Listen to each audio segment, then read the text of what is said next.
বাম কংগ্রেস জোট নিয়ে যতই জল্পনা থাকুক, আইএসএফ নিয়ে নেই। ইতিমধ্যেই নওশাদ সিদ্দিকী গিয়েছেন আলিমুদ্দিনে। বামফ্রন্টের বৈঠকে আসন বন্টন নিয়ে আলোচনা করেছেন বিমান বসু, মোহাম্মদ সেলিম এবং শ্রীদীপ ভট্টাচার্যের সঙ্গে। শোনা গিয়েছে ৭৫টা আসনের একটি তালিকা দিয়েছেন নওশাদ। আইএসএফ এর শক্তি বুঝে তার মধ্যে থেকেই যেন আসন সংখ্যা নির্দিষ্ট করা হয়। কত আসন আইএসএফ কে ছাড়তে পারে বামফ্রন্ট তা এখনো নিশ্চিত হয়নি। তার আগেই প্রচারে নেমে পড়লেন আইএসএফ এর চেয়ারম্যান নওশাদ সিদ্দিকী। বামেদের তরফে তৃণমূল ও বিজেপি বিরোধী সব শক্তিকে এক মঞ্চে আসার আহ্বান জানানো হয়েছিল। নওশাদও তাই বললেন। শুধু তাই নয়, নিজের সভায় নওশাদ খুব সহজ একটি অঙ্ক তুলে ধরেছেন। দাবি করেছেন, যা মেলাতে পারলে তৃণমূল ও বিজেপিকে হারাতে অসুবিধে হবে না। কি সেই অঙ্ক? নওশাদ বলেছেন, আগামী বিধানসভা নির্বাচনে বাংলায় বিজেপি ও তৃণমূল কংগ্রেসের বিরুদ্ধে ভোট দিন গণতান্ত্রিক শক্তিকে। কারণ বাংলায় তৃণমূল কংগ্রেস শিক্ষা, স্বাস্থ্য, মানুষের কর্মসংস্থান সবকিছুই নষ্ট করে দিয়েছে। আর বিজেপি মানুষের মধ্যে ধর্মীয় জিগির তুলে বিভাজন তৈরি করছে। এটা কোনো মতেই মেনে নেওয়া যায় না। এর বিরুদ্ধেই আমাদের লড়াই। এই লড়াইয়ে জিততে হবে।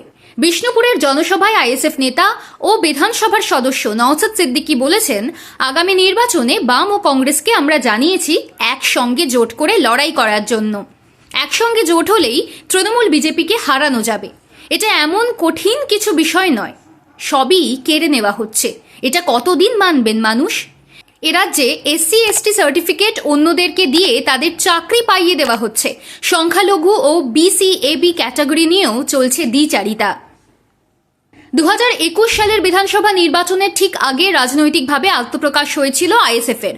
নওশাদের নেতৃত্বে জিতেছিল ভাঙড়। পরের ৫ বছরে আইএসএফ এর সংগঠন তুলনায় মজবুত হয়েছে, শক্ত হয়েছে কাঠামো।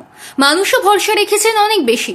এই নওশাদের লড়াই শুধু ভাঙড় নিয়ে নয়, দক্ষিণ ২৪ পরগনার অনেক আসনকেই লক্ষ্য করেছেন তিনি।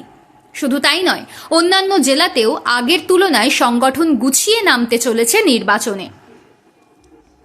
ভোটের প্রচারে নেমে পড়া নওশাদ জোটের সপক্ষে কথা বলেছেন, কিন্তু বাম কংগ্রেস ফের এক ছাতার তলায় আসবে কিনা তা নিয়ে সংশয় রয়েছে। সিপিআইএম যেমন বাম ঐক্যে জোর দিয়ে সংগঠন গোছাতে চাইছে, তেমনি আইএসএফ নিজের মতো করে ঘর গোছাতে নেমে পড়েছে। যতই জোটের অঙ্ক মিলিয়ে ভোটের লড়াই সাফল্যের কথা বলুন নওশাদ, নির্বাচন কঠিন হবে। বিশেষ করে অভিষেক বন্দ্যোপাধ্যায় বার্তা দিয়েছেন, দক্ষিণ ২৪ পরগনার ৩১টি বিধানসভাতেই জয় দেখতে চান তিনি। পাল্টা চ্যালেঞ্জ দিয়েছেন নওশাদ।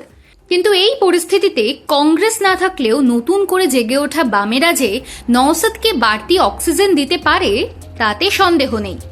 আর তাই সামনের ৩ মাস ধরে জনতাকে একজোট করার কাজে নেমে পড়েছেন আইএসএফ এর তরুণ নেতা।